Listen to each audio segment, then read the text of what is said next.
Assalamualaikum semuanya, jumpa lagi di YouTube channel Dapur Ibu Acep. Di video kali ini kita mau buat ide jualan namanya tahu pop. Penasaran cara buatnya seperti apa? Yuk ikuti langkahnya. Tapi buat kalian yang belum subscribe, jangan lupa untuk subscribe dulu ya.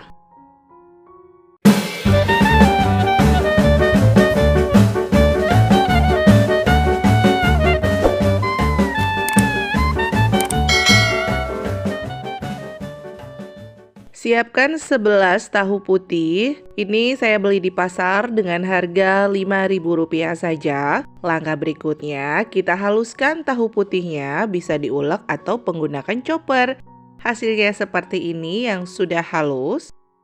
Berikutnya siapkan wadah, tuangkan 12 sendok makan tepung terigu. Lalu 12 sendok makan tepung tapioka. Masukkan tahu yang sudah kita haluskan tadi.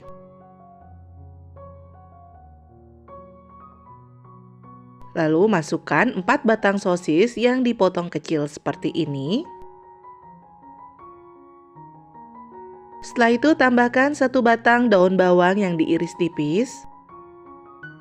Tambahkan 1 saset kaldu ayam bubuk. Setengah sendok teh bawang putih bubuk. 1/4 sendok teh garam, dan setengah sendok teh lada bubuk. Masukkan 1 butir telur ayam. Kemudian kita aduk rata. Kalau masih agak padat seperti ini ya, agak padat, tambahkan 100 ml air. Berikutnya ini kita aduk rata sampai semuanya itu tercampur rata.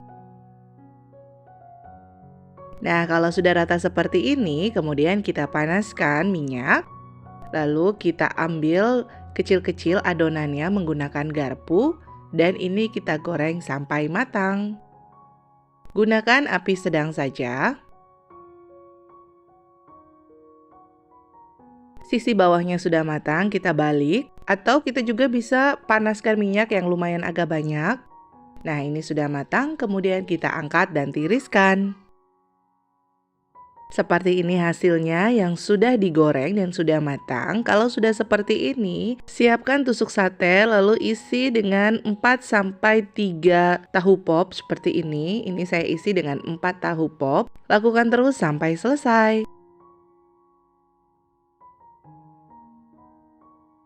Seperti ini yang sudah jadi, kita sajikan. Kalau mau dijual, siapkan plastik seperti ini. Lalu kita jual, 1 plastik bisa isi 2 atau 1. Pokoknya 1 tangkai ini kita jual dengan harga Rp1.000 saja. Dan ini kita isi sambal. Di sini saya menggunakan sambal kacang. Untuk sambal kacangnya hanya sambal pecel kemasan. Lalu kita cairkan dengan air hangat dan tambahkan sedikit cabai atau sesuai selera saja. Ini bisa kita jual di kantin ataupun kita jual di rumah juga bisa, sangat mudah. Dan ini saya menggunakan cuka empek-empek, jadi kuah empek-empek ya, cuko. Jadi ada 2 versi untuk sambalnya, ada cuko dan juga sambal kacang. Ataupun bisa juga dengan saus sambal. Seperti ini pasti anak-anak tertarik sekali untuk membelinya. Rasanya yang enak, gurih dan juga pedas dari sambalnya menjadikan makanan ini yang enak banget, dan anak-anak ataupun pembeli pun tidak akan tahu kalau ini terbuat dari tahu. Sampai di sini dulu ya ide jualan dari Dapur Ibu Acep. Terima kasih sudah menonton video ini. Jangan lupa subscribe dan bagikan resep ini ke sosial media kalian semua. Selamat mencoba dan semoga bermanfaat.